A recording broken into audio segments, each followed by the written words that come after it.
All of the food we eat and much of the clothing we wear comes from plants and animals that are raised on farms. Farms are different in type, in size, and even in name.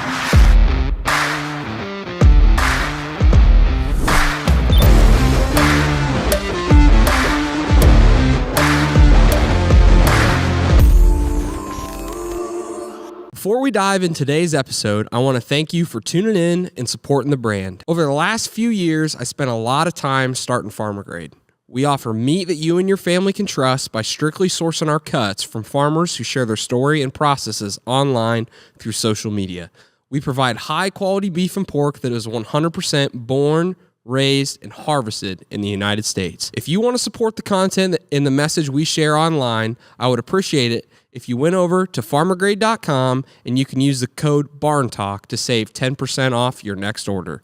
Thank you guys so much. We appreciate you. We love you. Now, let's get into the episode. Welcome to Barn Talk. What happens at the barn stays in the barn, but not today. We're going to let it all out for you guys. Today is going to be a real special episode. We got a real special guest coming on today, but before we get into it, you guys know the drill.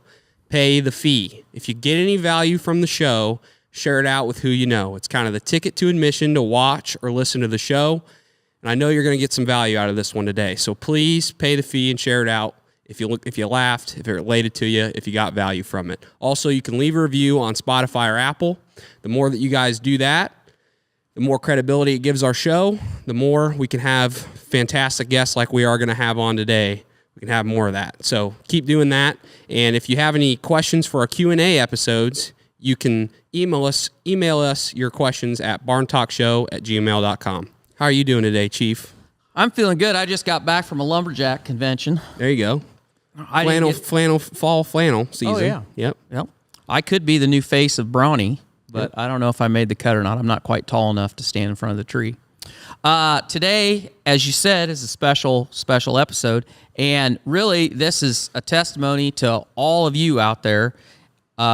We are humbled by all the reviews and all the 5 stars and sharing our stuff out because we got an email week 10 days ago. Our guest today is running for the position of CEO of America Inc. We've got Governor Ron DeSantis with us, and none of this would have happened without you. We really appreciate it. It's gonna be really good. I'll just tell you, we've got a whole list of questions, and I'm not sure how much time we have, so we're going to try to get through as many as we can. I think he's got a lot to say, and we got a lot to ask, so it'll be a pretty fast-paced episode, but I think it's going to be some good stuff. So let's get started. Governor DeSantis, welcome to Barn Talk. It's an absolute pleasure to have you. Oh, thanks for having me. Yeah, of course. So the Iowa caucus is 25 days away. So as you've traveled around the state, what's an issue that to you has stood out that is on everybody's mind or on most people's minds here? The border. Yep. And there's a narrative that, if you're not a border town or a border state, then why would you care about it? But I was in small towns in Iowa where they have drugs coming in from the border. They've had issues with illegal aliens. And I think it's also just they saw what happened in Israel with the attacks. If Israel is they have the best border security in the world, if they are having a massacre of people, we've had 8 million people come illegally. You don't think any of them are terrorists? Of course they've sent terrorists. And so I think that there's just a real understanding that this is just ridiculous what's going on. It's harmful for our country, and it needs to be fixed. And, it's humiliating that we can't even defend our own borders. We'll send money across the world, but we won't even take care of our own business here at home. How does that work? Yeah, 1,000% correct. In our opinion, you and Governor Reynolds are at the top of the game when it comes to governors across the country. How much did it mean to you to get her endorsement for your campaign? Oh, it meant a lot. And it's interesting because people would ask me, as I started to become more nationally known, and I was getting a lot of attention, a lot of negative attention because I was bucking Fauci on COVID, but that turned me into somebody that Republicans were looking to. Hey, this guy's fighting, and then we fought and beat Disney, and we did all these other things. People would then come to me, they're like, well, why aren't other governors doing this, or who else is out there? And I would always point to Kim, because Kim really came in and, she had a tough election like I did in 18, and she took a lot of the tough decisions during COVID, having kids in school and whatnot. She faced a lot of flack, and she's been able to deliver really, really big results. So I've been telling people this for many, many years because she's earned it and she deserves it. And then to be able to get her to support me is a big deal. I think Iowa caucus goers, when they see that, that's a huge, huge thing, because probably 99% of the people that are going to caucus have a positive opinion of Governor Reynolds. Yeah, 100%. Yeah, you guys' philosophies, I feel like, are very, very similar of just how you want to get stuff done, Yeah, sure. And I can just tell you, this is off the cuff, but, people's COVID experience, living in the state of Florida, living in the state of Iowa. I've got a brother that lives in Texas. I got a brother that lives in Pennsylvania. When we talk during all that, our experience, much more positive than a lot of people. And, well, that's another thing. I saw it firsthand. So as governor of Florida, I get a window into what's happening in this country, because when some of these left-wing states do dumb things, people flee to Florida. We're like the first place people go.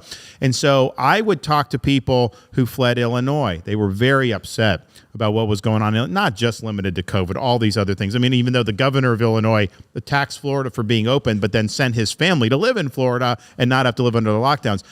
Minnesota, very upset when Minnesotans come here about what's going on. But the Iowans that are here, they're very happy about what's going on in Iowa. And you see that, and you see the difference, and you talk to people. So there's an appreciation about how this state is governed versus how a lot of the other states in this region are governed. And I reckon with what Minnesota's doing, you're going to get more in-migration into Iowa from Minnesota. I know you get it from Illinois all the time. I've run into a lot of people from California who moved to Iowa to escape the nonsense that was happening there. I actually have the ability to say that the governor of California's in-laws actually fled California to move to Florida in my state, and I think that's been a source of very soreness for him for a long time. Well, speaking of that, we were going to ask. So, what was your takeaways of that debate? I think it was people saw a very sharp contrast, and people saw that Florida was getting it done. Conservative policies work, freedom works, and whatever the heck he's selling was not working, because he basically just had to lie about what the actual facts are, but it wasn't persuasive. And that's the thing. He's a very slippery politician. But you've got to be within the realm of believability. And I was in Sioux City a couple weeks ago, and a fellow came up to me, and he just looked at me. He's like, "You did a great job about Gavin Newsom. Nobody believes that California has lower taxes than Florida," because that's what he was saying. He was attacking me, saying, because I attacked him for closing schools in California for a year while he had his own kids in private school. Typical liberal elite, do as I say, not as I do. And he tried to say that California was open and Florida was closed. Are you kidding me? Nobody believes that. So it was a sharp contrast, but the fact that he just can't accept the fact shows you the policies are failing. When I was in the Navy, I was down in Coronado. I mentioned this. I was down in Coronado with the amphib base before we deployed to Iraq. Beautiful natural beauty in that state. They have more advantages than any state in the country. They have great coastline. They've got great agriculture. They've got mountains, desert communities, you name it. And yet people are fleeing there like never before because of his policies, because they can't keep the streets safe. There's homeless. There's even poop on the streets of San Francisco, which is just crazy that that's happening. So it does show you all the stuff, these campaigns and stuff, a lot of it, 90% of what goes on is all just nonsense. But the overall debate in this country is between a philosophy that has proven to work in Iowa and in Florida and a philosophy that has proven to fail. San Francisco, Los Angeles, California, Chicago, Illinois, New York, New Jersey, you name it, it has failed everywhere it's been tried. Couldn't agree more. The news lately, we've seen what the Supreme Court of Colorado has chosen to do, taking Trump off the ballot. What are your overall thoughts about that? And is there anything you want to share about what they've? I think the U.S. Supreme Court is going to reverse that, and they should. Look, to kick somebody off the ballot based on the 14th Amendment when there's not been a criminal conviction. I mean, the 14th Amendment does say if you've been involved in a rebellion or insurrection against the country, you're ineligible for office. But okay, where's the conviction on that? To just have a court just say that with no due process? What are the implications of that? Well, can we just say Biden can't be on the ballot because he's allowed 8 million illegal aliens to come into this country? That's an insurrection on the border, we could say. And you could do. So this would just be any partisan court could take a candidate they don't like off the ballot. So I think it is going to get reversed. And I don't think it was a decision that was consistent with the Constitution. Every Republican running and anybody that claims that they're Republican, we all want smaller government. We all talk about waste. We all talk about we got to get control of our finances. But every year in this country, government seems to grow 2%, 3%, 5%. I saw a statistic the other day, and I think this is accurate, that in 2023, there's now over 23 million government employees in the United States. It's grown from, I can't remember what it was, but that's like, it's like 10% of the population now employed by the government. So how do we slay that dragon? How do we get back to a more responsible government?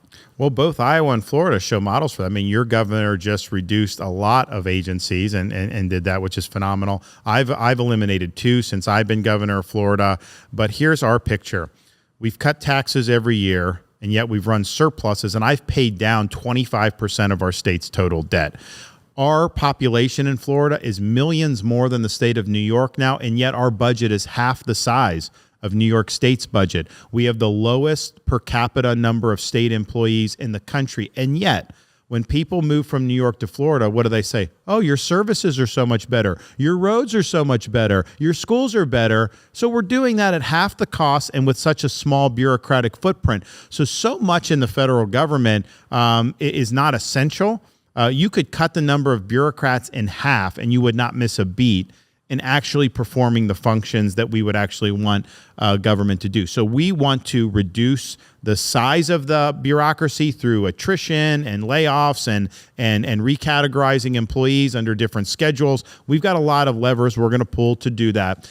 We also are going to fight Congress on spending money. I'll veto bills if they're spending too much. I do think you need Florida and Iowa and most states have a requirement for a balanced budget. I think the federal government needs that because we could sit here and hammer out a budget deal today, but 5 years from now, new people get elected, they can unwind it. So the long-term trajectory in our country is not good. You need term limits for members of Congress, a balanced budget amendment, and then give the president a line item veto. I have line item veto as a governor, so they put a budget on my desk. I can hack out a lot of individual spending items. I vetoed 3% of the budget a year and a half ago.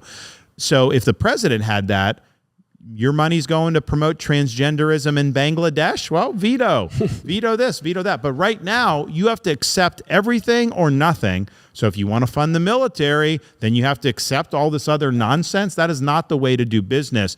But I'd also say this. The debt is a big problem. This borrowing, printing, and spending, particularly since COVID, has caused the high prices people are grappling with. It's caused the high interest rate. So this is a government-induced problem. And from an economic perspective, that's all very important. But it's also the scope of government. What is government getting involved in? When you have the EPA say, well, if you have a puddle on your farm, then we can regulate that as waters of the U.S., that is just a gross violation of the proper limits of the Constitution. And so I want less government, but just as important, I want a narrower scope of government. You should not have a bureaucracy be able to mandate electric vehicles. First of all, people can't afford them. People don't want them. It'll bankrupt the car companies. It has impacts for liquid fuels and things that are important in the Midwest and throughout other parts of the country. And the bureaucracy should not be making those decisions. So we're going to do the size, scope, and we're going to be a change agent in that direction. Here's the honest truth. Other than since Ronald Reagan, we really haven't had a president who's really tried to reduce the size of government or to reduce spending. That's just the reality. I mean, Bush 43, he created new Department of Homeland Security. Trump obviously added a lot to the debt, and during COVID, they were expanding government. So now's the time, I think, to have somebody that's going to push back against those tendencies in Washington. You think we can get a budget? Because this is an interesting point. We were talking to a guy the other day, and because there hasn't really been a budget in I don't know how many years, the Federal Reserve and the Treasury are kind of, they've become kind of the mechanism of fiscal policy because we haven't had a budget to run off of. And the gridlock is as bad or worse than it's ever been. How can we get people together? Is there any middle left? Well, I think what happens is if you look at the last however many years, I mean, there's just always the sense that, okay, so Trump got in 16, the Democrats are like, we're going to change this in 18, and they took the House back. And so their incentive was to play for the next election, right? And then Republicans wanted to win re-election for him in 2020. And so that was that. So those short-term incentives are just so powerful in Washington. And also it's just the fact that, by virtue of me having an R by my name, I can stand on a platform and say the sky is blue. People that don't like that R by my name, they're not going to like me. That's just the reality. If I had a D by my name, a lot of those same people, when I said the sky is blue, they would clap their hands. Yeah. So we've become very tribal politically and very polarized politically. And what I try to do is, and I've taken stronger stands than anybody, and you have to have these fights.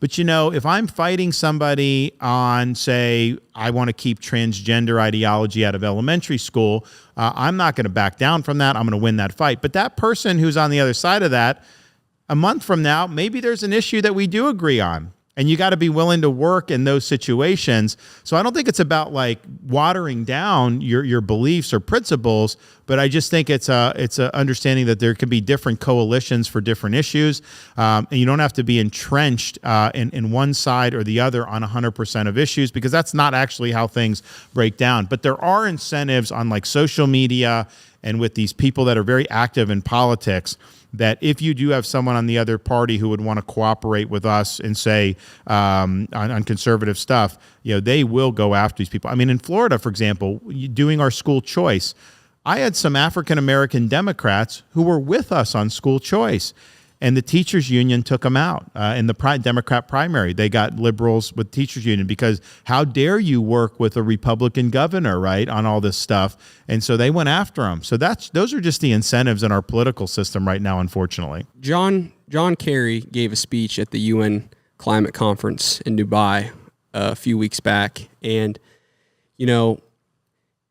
the gist of it is he pretty much demonized agriculture, farmers, and saying that we're the one of the biggest causes of climate change and environmental issues. And us as farmers, we look at that and we see what's happening in Europe, where they've demonized farmers. Farmers are fleeing Europe. They're moving to America, or they're just getting out of the business altogether because they're sick of it. How do we try to eliminate that ideology coming over here and happening here? Because when we see people like that say those things, for us, quite frankly, it pisses us off. And this land, we care about passing it on to the next generation more than anything, and keeping it intact environmentally and just fertility wise and all that means a lot to us. And so what are your thoughts on that, and how do we don't let what's happening over there happen here? You elect me president, because I will end this ESG nonsense on day one. I kneecapped it in Florida, and we will do it nationwide. It's absurd. First of all, this stuff, what they want to do, taken to its conclusion, it will cause a food crisis in this country. They don't know what they're doing, and it's not something that's feasible. It's not economical. And we're not going to let it happen. And so anyone involved in agriculture could know all this stuff from like the World Economic Forum, people like John Kerry, all this that's dead on arrival in my administration on day one. We're not going to go down that road. We need agriculture is important for the economy. Obviously, it supports jobs and whatnot, but it's part of food security is national security. I don't want China buying farmland here. I view that as a national security asset that we have so that our country can remain free and independent. So we need viable, prosperous agriculture sector, and all the stuff that they're talking about in Europe is just deadly to that. And so we're not gonna allow that in the United States. I'll make a snotty comment about that before we move on. It's really surprising to me how short of memories, and we could apply this to a lot of things going on in the world. But Europe learned a really hard lesson after World War II because they've dealt with food security, and there was a time where they tried really, really hard to incentivize agriculture, and they actually subsidized it. And now they moved away from that. And I'm with you. I think we're headed to a time where there's going to be food crises or food insecurity for countries. And it's just surprising how short of memories some people just don't learn from. They learn from history. It just doesn't last very long. And it feels like it's painful that we have to relearn what we already know. Yeah, and I think that if you look, you guys know better than me, but it's there's enough challenges as as it is with agriculture. You're at the mercy of the weather, and there's all these other factors that are even beyond your control.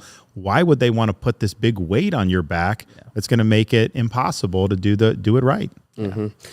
Yeah, and I think it's another thing about that is I think a lot of the public or people that aren't necessarily involved in agriculture like to just paint all farms with a broad brush and say, well, all cattle should be grass-fed, or all pigs should be pasture-raised, or everybody should no-till. But everybody should eat crickets. Everybody should eat crickets, right? Like everybody, they want to apply these rules on all these farms, and this is just another, example of that. And it's not possible for a guy in Minnesota that has to plant into the ground for him to do no-till because he has to till it up because Minnesota is obviously a little bit cooler, and not everybody understands that. But yeah, when you also have the situation where a state like California could adopt something like Proposition 12, and that ends up having a devastating impact in Iowa because of the size of California's market. I don't think California should be able to dictate how people are producing pork. That's just not good for the economy.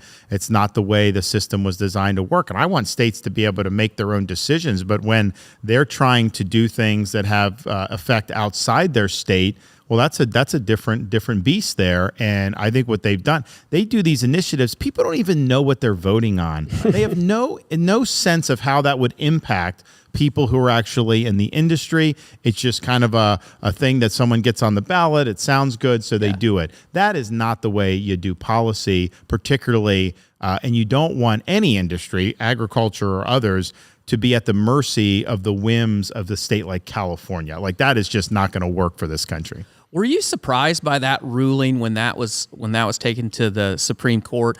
Because I obviously I'm deeply embedded in pork production, and I really felt like I was naive by that because when I knew it was going to go, I just said, in my mind, that is a direct violation of interstate commerce. And I'm like, there's no way they're gonna rule against that, and they did, and I was like, well, son of a bitch. Well, it's interesting. So there's because this is so you have very excellent justices like Clarence Thomas voted for California on that, and Clarence, he doesn't ever usually doesn't get anything wrong. So why did he do it? I think it's because Clarence's view is Congress under interstate commerce has the right to put down a rule for pork and say, you know what, you don't have to follow what California's doing. But in the absence of that, states can do until Congress acts. In other words, he doesn't think there's a dormant commerce clause that's just kind of there that's never been enacted, and that's why he did it. But there were other conservative, so there was a split on the court. It wasn't the typical ideological split. It was disappointing to see on a policy level, but I do understand there's some of those issues that get thorny and they actually cross ideological lines. Yeah, and if we had a well-functioning legislature, they could fix it. You're 100% right. And you may be able to. We'll see. I'm going to look to see what administratively we have the authority to do federally to provide relief to Prop 12, because there may be some things you can do under existing statutes. And if there's an existing statute that would be on point federally and it's constitutional, well, that would trump what a state is going to do under the supremacy clause. But yeah, I think Congress should fix that problem. And, I actually think that would be one where, if you're like Democrat senators from Minnesota, I got to think you would want to side with your farmers on that. Yeah, absolutely. Yeah, no doubt. Let's go back just a little bit. You've provided some solutions on all the topics that we've kind of ran through, but I didn't ask you, what is your plan to fix the border, the southern border, the number one concern for most Americans right now? So day one, we'll declare it to be a national emergency. We'll mobilize resources, including the military, to put on the border. We're going to stop the invasion. We're not going to entertain asylum claims. People can wait in Mexico. We will send people back home who've come illegally. I'm going to do the border wall and, quote, have Mexico pay for it. Now, that was a favorite promise of mine when Trump ran. I thought he was going to, obviously Mexico's not just going to give us money. I thought he was going to do what I'll do, charge fees on remittances that workers send to foreign countries, Mexico, Central America, wherever.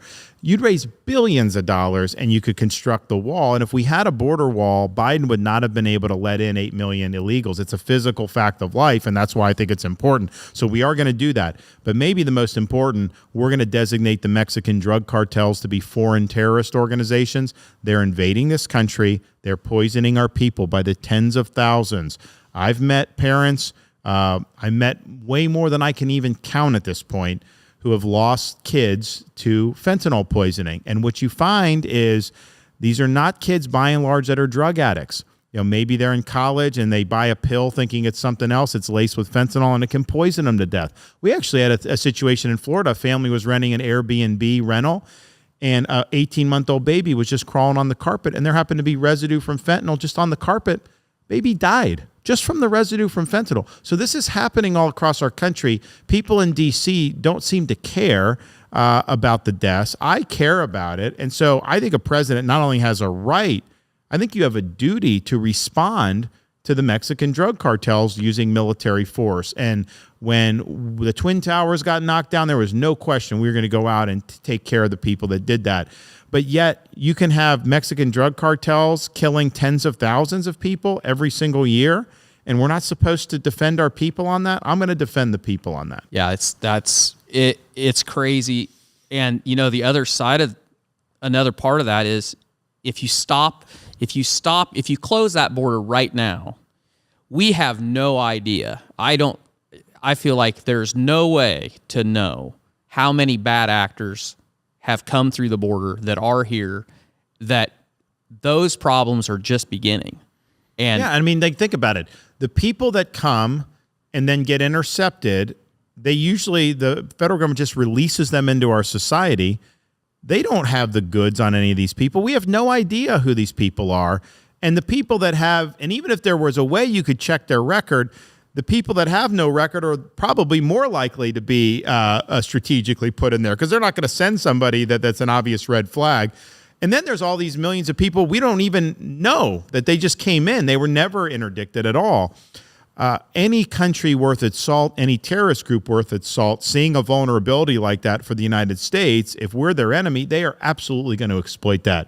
The bang for the buck is so small to be able to infiltrate people into this country. I've said for months now, there will be a terrorist attack in America that we'll be able to trace back to the southern border. I'm not wishing for that. I hope I'm wrong. Yep. But you can't tell me 8 million people that's not going to happen. Yep. And then Iran sent people, China sent people, Russia.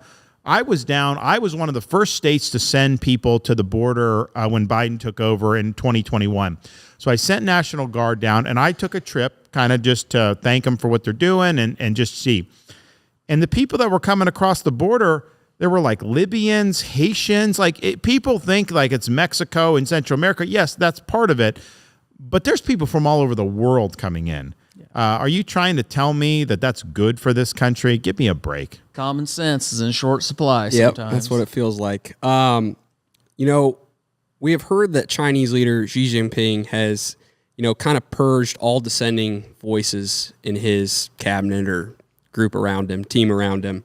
Is it harder as you've got more established in your political career to keep a team in your circle that tells you the actual truth? Has it been harder to find people like that as you get more and more popular? How do you keep that together? Well, I mean, yes and no. I mean, I think that I look for people that are independent. Obviously, they got to share the vision, but as issues come up, they've got to give their best judgment on all this stuff. And you don't want to just have a bunch of yes men around. And so you want them to be able to articulate, hey, I think this, I think that, and not fear that they have to just tell me what I want to hear. Here's the thing.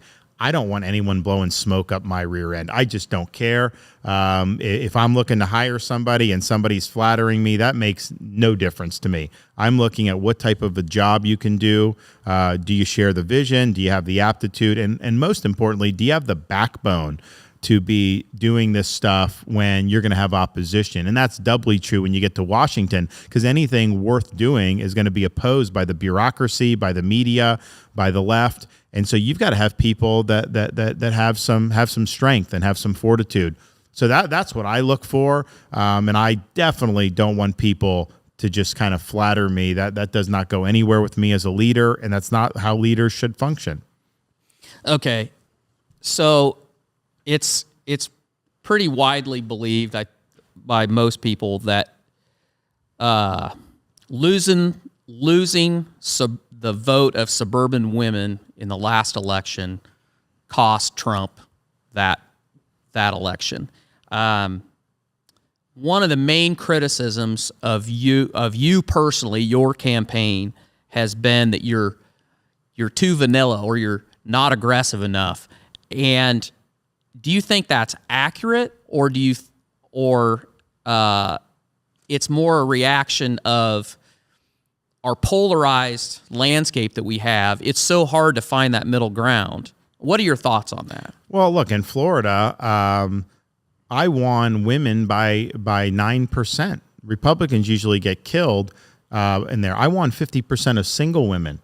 So we showed an ability to deliver big results from constituencies that don't always support Republicans. I mean, I was winning urban areas like Miami-Dade by double digits. No one thought that was possible. So I have a record of doing that. I do agree there are people in the suburbs, women, but not just women. I think that there are other suburban voters who just aren't going to do Trump. I mean, like that he's just a deal breaker for them.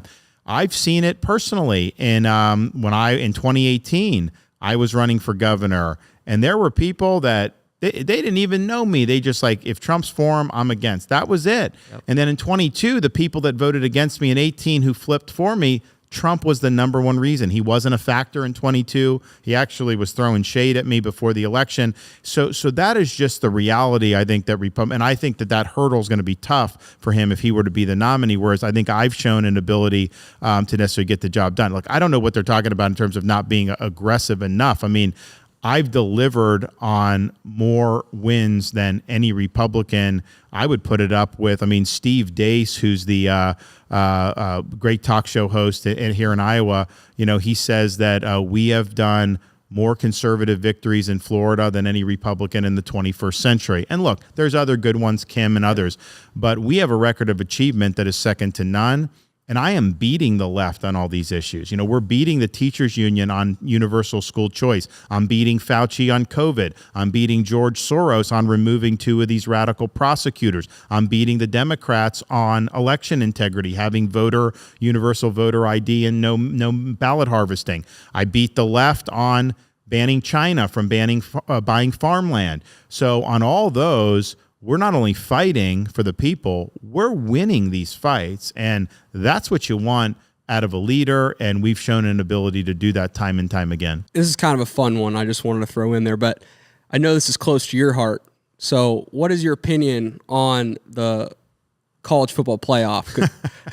So here's the thing. So I didn't go to any of the state schools, but I grew up in Florida when Florida football between Miami, Florida, and Florida State, 80s, 90s, even in the 2000s, I mean, it was the cream of the crop. If you were the best team in Florida, you were probably the best team in the United States.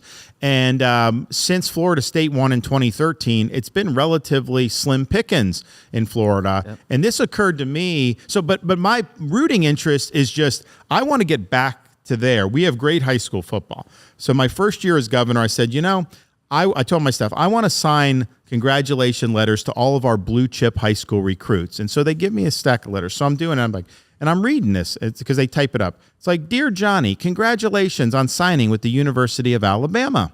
Dear Mike, congratulations on signing with Clemson. Dear Ted, congratulations on signing with Georgia. And I'm like, wait a minute.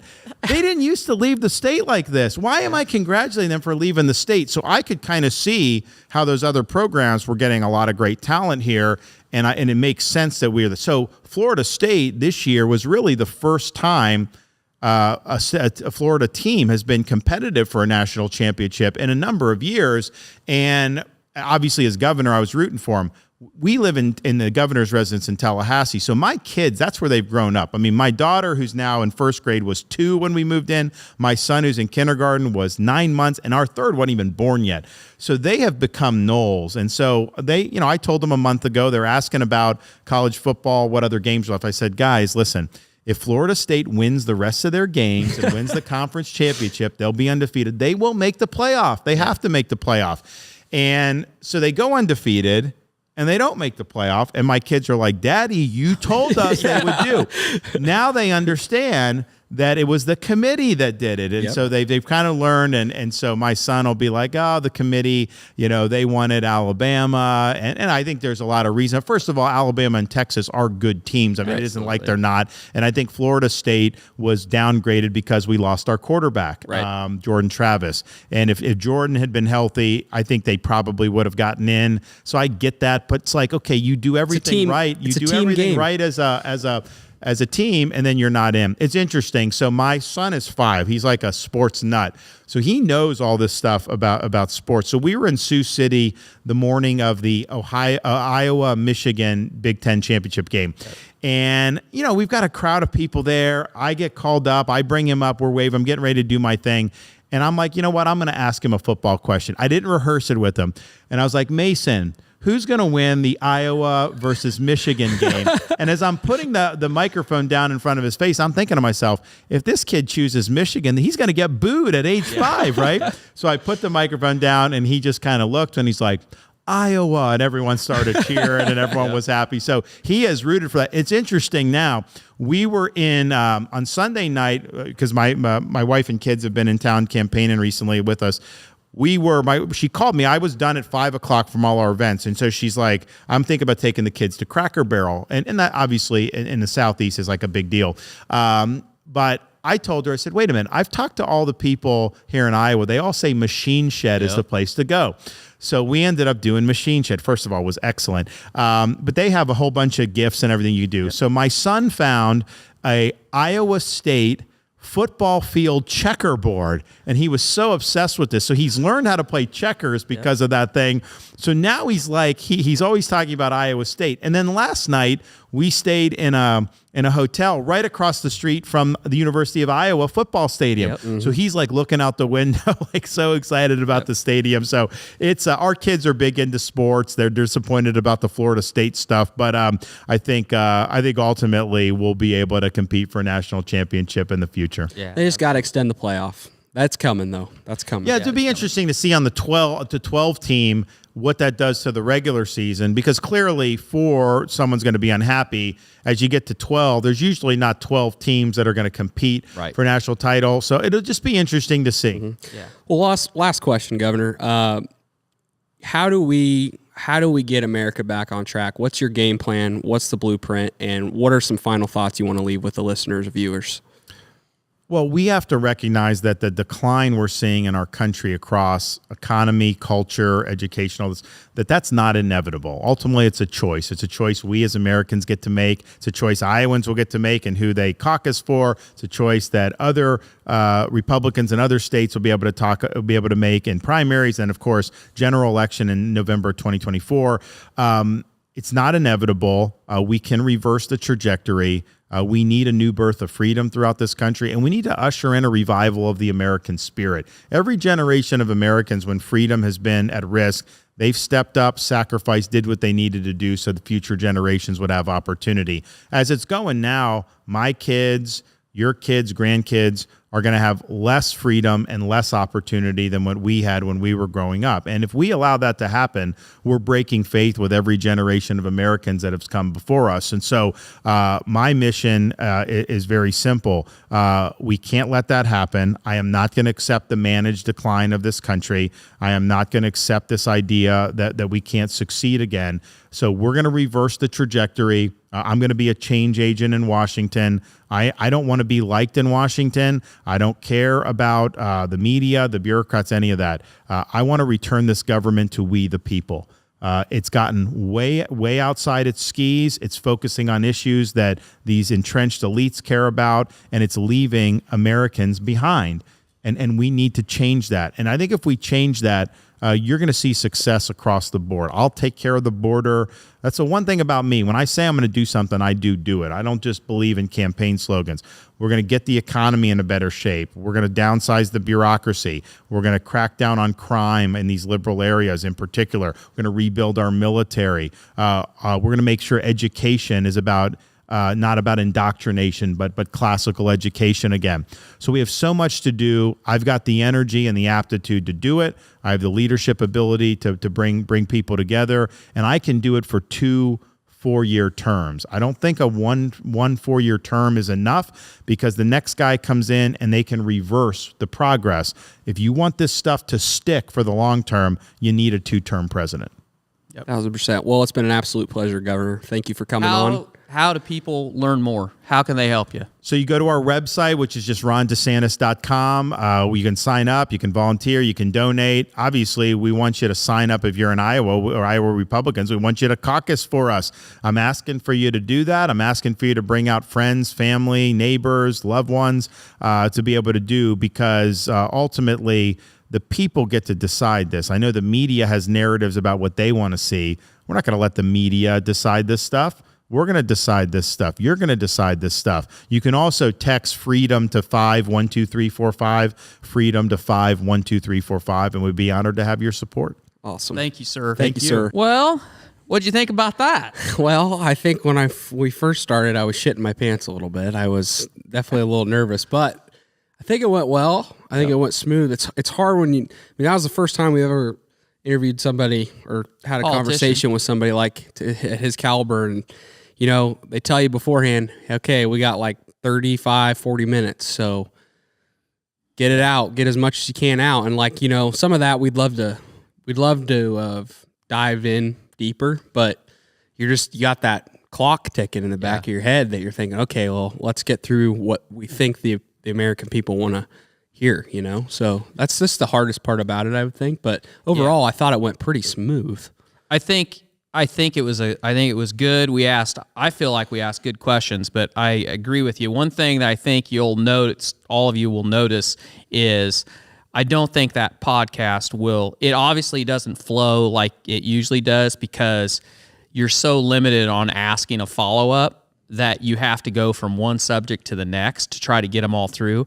And honestly, that did go really well, because at one point I was looking at my sheet when he was talking, and I looked at the monitor, and for just a minute I was like, oh shit, we're going to run out of questions, because we were really getting them through. Mm-hmm. But we ended up fine. I would have liked to have asked him about his military history, because he went to college on a baseball scholarship. In fact, he went to Harvard on a baseball scholarship, because his team was state champions, and he was a really good baseball player. And then when he got out of college, 9/11 happened, and he was going to law school. Actually, I think he went to law school after Harvard, and then 9/11 happened, and he joined the military. And I think it'd be a really interesting story, but it's not, we are, it's caucus season, and that's not a... Yeah, I feel like what we wanted to do was really speak to you guys, when what we think most people are thinking and try to get his answers on some of that. I think, the game plan going in was like, okay, let's get some questions on policy, questions about ag, because I'm sure he's not going to get that everywhere. And then the football question was kind of just a fun one. And maybe we could have threw him a little bit more fun ones in, but it's like you said, you're thinking about that clock. So I thought it went, like I said, I think I went pretty well. And he said that, they would be interested in coming back on again, maybe in the future, and maybe we'll have a little bit more time to run. But to any of you other candidates out there on either side of the aisle, we would love the opportunity to sit down with you and have a conversation and really just hash stuff out. And we'll go as long as you want to go. So if you want to go long, we'll go long. But like Dad said in the beginning of this podcast, none of this would be possible without you guys. The fact that you leave a review or share the show or put it on social media, we're just absolutely humbled and blown away by it. And we're loving every second. And like we were joking before we got started today, like if you would ask my government teacher in high school or my history teacher in high school if they would have never thought that I would have ever been in a position to do something like this. So it's pretty cool. But thank you guys, seriously. Yep, 100%. I always tell the story that I got to write the study hall rules a lot because I'd get detention. I seemed to talk a lot in class, and my study hall teacher told me once that, Tork, you'll never get anywhere just running your mouth. And I'm telling you, I'm going places. So anyway. Okay, well, that's going to do it, guys. If you got any value from the show, which I hope you did, please share it out. Leave a review on Spotify or Apple. Submit your questions for Barn Talk Q&As at barntalkshow@gmail.com, and we'll see you back here next week for another episode.